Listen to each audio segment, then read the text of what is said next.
وصبحكم الله بالخير. شنو بيت ساعة فارش انت؟ والله فرشت الساعة تقريبا بالأربعة. بالأربعة شنو؟ بالأربعة الصبح؟ اي هنا صليت صلاة الصبح. موفق ان شاء الله. والله والد. شو ايش راح تسوي هسه؟ راح ما غير نايلون. موجود عندك؟ نروح نجيب نايلون. ما اخذ احتياطاتك لو راح تجيب؟ اي نجيب نايلون، لازم نجيب نايلون. عاش سيدك. زين راح تشيلهن؟ لا فوقنا. فوقاهن.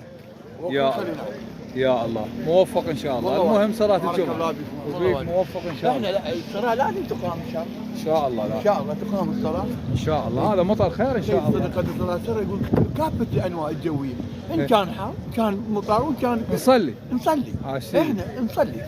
صلاة تقام ان شاء الله. موفق ان شاء الله. يلا ترى ما ظل وقت بعد. موفق ان شاء الله. يا الله.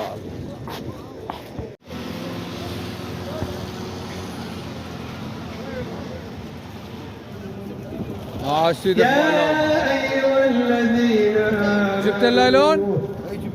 سيدك اشتريته؟ اشتريته؟ موفق ان شاء الله. والله والله. سيدك اشتريت نايلون حتى اكمل هذا. موفق صلاة الجمعة. موفق ان شاء الله. الله تقبل. شو سكتت بعد؟ يا شيخ سيد الصدق اللي ترى في يوم احد خطبه قال يعني وقت الصلاه دائما اخوه قاعده بينهم حتى لو تنظر هاي ان شاء الله. لا اله الا الله اشهد ان محمدا رسول الله.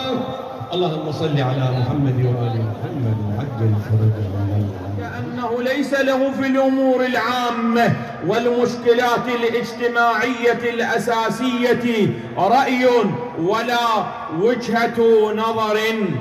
كل ذلك وكثير غير ذلك ليس إلا نتيجة طبيعية بسيطة للتفريق بين المسلمين وعدم وحدتهم وتضامنهم وعدم وجود